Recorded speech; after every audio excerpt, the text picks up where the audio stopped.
ол аспазшы Серік. Оның жасы 25-те. Ол кішкентай кезінен атасынан және әкесінен аспазшы болып көптеген тамақтарды пісіруді үйренді. Оның арманы өте керемет, әлемдегі номері 1 аспазшы болу еді. Ол сол үшін аспазшының оқуын оқысы келді, бірақ ол институтына түсе алмады, тек қана колледжден ғана оқи алды. Ол тамақ пісіруден өткенімен, бірақ тесттарынан өте алмай қалды, кішкене қиналып. Сондықтан ол өзінің үйінде бизнесін бастағысы келді. Осындай үстелдерін алды, үйіне көптеген пышақтар алып келіп қойды. Және де жайлап көршілеріне тамақтар пісіріп дайындап, кішкене сатып, кішкене болсын ақша тапқан еді. Сөйтіп өзі енді жалғыз өзі тұрып жатыр, өйткені оның ата-анасы бәрі қайтыс болған еді. Сондықтан оған да қалайда ақша тауып әйтеуір жұмыс істеп өз-өзін асырау керек еді. Ол сыртқа шықты, және де үйінің сырты осындай үй еді, кішкене шаршап кеткен үй еді. Өйткені ол атасынан қалған үй. Ол өзінің ақшасы болған кезде өте керемет үйде тұрам деп өзіне серт берді, және ол осындай қылып аула салып қойды. Қора салуға кірісіп, енді мал асырағысы келді. Осындай шөптер салып қойды. Бәрін жинап бір жерге керемет қылып қойды. Енді оған тек кішкене ақша жинағасын, мал алып, мал асырап, одан өзінің малын сойып, тамақ пісіріп сатса, оған өте арзанға түседі, және ол салғаны қымбатқа сатып, көптеген байлықтың астында қалатын еді. Ол соның бәрін есептеп, барлығын келтіріп қояды, тек қана кішкене ақша табу ғана қалады. Сондықтан ол ақшаны тапқанша, ол ақшаны жинау үшін сыртқа өзіне тамақтар жасап, қолдан кішкене, соны көршілеріне бәріне таратып сатып жүреді. Сондықтан ол көшеге заттар жинауға шығады. Саңырауға көптеген арнайы тамақ пісіруге арналған заттар секілді. Осы жақтан іздейді, және де ол алдынан біртүрлі зат көреді. Ол не екен деп басып қарайды, ремонттаған бір ключтер сияқты. Соны басқаннан кейін үстіне керемет киім киіледі. Сосын ол қолына жерден қару тауып алады. Ол осындай керемет қаруды бірінші рет көрген еді. Және ол жолдан 500 теңге тауып алады. Ол қуанып кетеді, өйткені ода ақша аз еді. Және ол алдынан арнайы тамаққа керек заттардың барлығын тауып алады.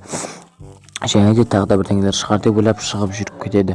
Осы жақта қарайды, барлығын аралайды, және көптеген қарулар мен тамаққа керек заттардың барлығын тауып алады. Және ол үйіне қарай жол тартып барады. Үйіне қарай барып, ол тамақтарын пісіріп, кішкене ақша тапқысы келеді. Сондықтан ол үйіне қарай кетіп барады, және де жақындап қалады. Ол енді қандай тамақ пісіретінін ойланып келе жатады. Ол жаңадан бір тамақ ойлап шығарам ба деп ойлайды. Және ол өзіне ұнайтын пышағын алып, қолына ұстап, столдың үстіне осындай краскамен сурет салып қояды, және оған столы өте әдемі болып көрінеді. Және де ол столдың үстіне шығып, заттарын қоюға тырысады. Және де өзінің заттарын, сумкасындағы заттарын реттеп, тамаққа керек заттарды реттейді. Және де осы жерге пышағын алып, ол осы тамақты істеуге кіріседі.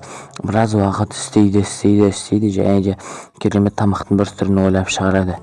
Және ол өз тамағын алып, енді көршілеріне тасуға кіріседі. Осылай жүгіреді, және бір көршісіне барады. Оның бір көршісі Сәкібай деген көршісі еді. Оның сарайына кіреді, мүмкін ол сарайында бар, сарайында жоқ екен. Тағы бір қарап шығады да үйіне қарай кіреді. Үйінде жоқ екен, айналшықтап, үйін қарап, үйінде бар ма екен деп ойлайды. Бірақ жоқ болған соң тамағын тастап, тапсырыс берген артынан ақшасын Каспий голдқа аударып жібереді деп ойлайды да, айтамын дейді де, және кетіп қалады. Ол Бәкібай деген екінші көршісіне келеді.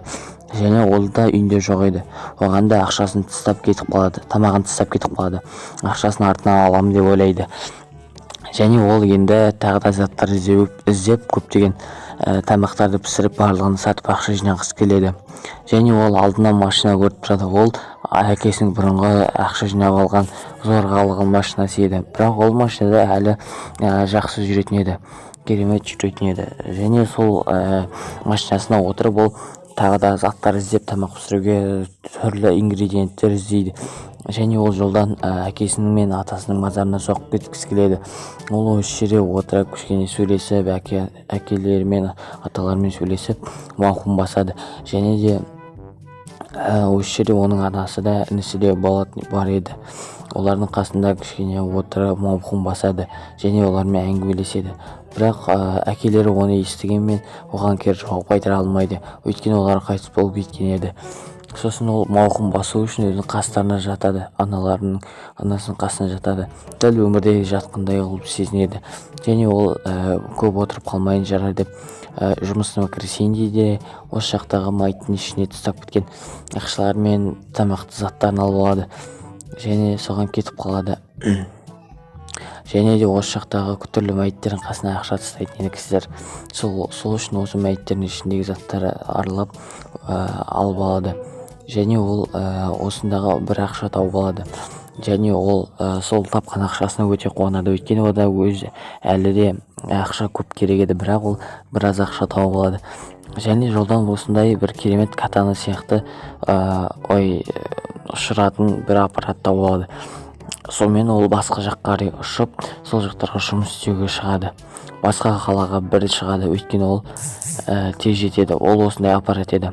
Ал бұл атасының бұрынғы үйі еді. Ол осындай үйде тұрған болатын. Оның үйінің сыртын қарап шығады, өте шаршап кеткенін көреді. Және ол үйді ремонттап осы үйге тұру керек деп ойлайды, бірақ өзінің үйі бартығын.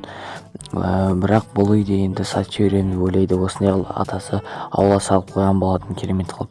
Атасы электрикпен бірге аспаз жұмысын бірге істейді. Және ол біраз ақша тауып жүретін болған. Және ол үйінің қасына өтіп кішкене мауқын сағынышын басып алады да алға қарай жүре береді. Өйткені ол алдан тағы ингредиенттер іздейді. Ол жолдан саңырауқұлақ табады және оны алып кеткісі келеді. Оның қасына келіп, что-то мынау алынбай жатыр деп қайта басып алуға тырысады. Алады, бір саңырауқұлақты алып алады және алға қарай жүре береді. Ұзақ уақыт жүретінін өзі де біліп тұрады, бірақ сонда қалайда әйтеуір бір керемет заттар шығып олар деп өз-өзіне сеніп және байимын деген өзінің сенімімен алға қарай жылжи береді. Және жолдан бір сандықты көреді, бірақ оның кілті ода жоқ еді. Ол аша алмағандықтан оған мән бермей кетіп қалады. Және екінші саңырауқұлақты көреді, ол оны да алып алады. Алғысы келеді, бірақ ол алынбайды. Өйткені оған есіне түсіп кетеді, бұл саңырауқұлақ өте ұлы еді. Оған аталары кішкене кезінде көрсеткен болатын. Сондықтан оны алмауға шешім қабылдайды, алға қарай жүре береді. Және ол жолдан бір кісінің үйіне қарай кіріп кетеді, базаға қарай. Және соған қарай жүре береді, ішін аралап жүре тұрады. Ол осы базаның ішін аралап ұзақ уақыт жүреді. Және де бұл базаның ішінде мен өзіме керек заттар табылмасын деп басқа жаққа қарай шығуға шешім қабылдайды, басқа жаққа кете береді. Және де осы жақтан біреулер бұрынғы өзінің тұрғысы келген жұмыс орнынан көреді. Осы жаққа оның арманы осы жақта жұмыс істеу еді. Және ол қалайда осы жаққа жұмыс істеп тұрамын деп өзіне серт берген болатын. Және сол үшін ол әрекет етіп жүреді. Және осындай керемет столдардың үстіне тамақ пісіргісі келеді. Ол бірақ сонда да қалайда осы мақсаттарыма жетемін, осыдан да керемет бизнес жасап, өзіме заттар жинап, барлығын керемет қылып аламын деп өзіне сенеді. Және де осы жерде бір-екі тамақ дайындағысы келеді. Бірақ кішкене тамақтарын дайындап алады да содан кейін келесі тапсырысын апаруға кіріседі. Ол осы жердегі тапсырыстарын дайындап алады да осы жерден алып алады. Дайындап болғаннан кейін мына жақтағы үйдің ішінен бірдеңе шығып қалар деп сеніп осы үйдің ішіне кіреді, бірақ айтарлықтай ештеңе болмайды, жай ғана бір киім еді. Және ол бірден кешіктірмей заказын апарып тастауға кіріседі. Және ол ана жерден баннер көреді. Баннерде қандай жұмыс жазылып тұр екен, қандай жұмысшы керек екенін көргісі келеді. Және соған қарай жүгіріп барады. және ол жерден ол өзіне хабарландыру көреді. 2020-да 19 декабрьде жұмысшылар керек екенін біледі, кастинг болатынын көреді және соған жұмысқа тұрғысы келеді. Ал ол бірақ оған әлі дайын емес еді. Ол қаншанда осы жарысқа қатысып әйтеуір ұтамын деп өзіне серт береді және де ол заказына апарып тастауға болады. Оның осы заказ апарғаннан кейін бүгінгі тапсырысы бітетін еді. Және де ол заказына келіп тастайды, ақшасын алады. Осымен аспазшы серіктің бірінші бөлімі бітеді. Және де келесі бөлімді қаласаңыздар 20 лайк және де достарыңызға таратып каналға жазылуды ұмытпайық. Сау болыңыздар. 20 лайк жинап тезірек достар.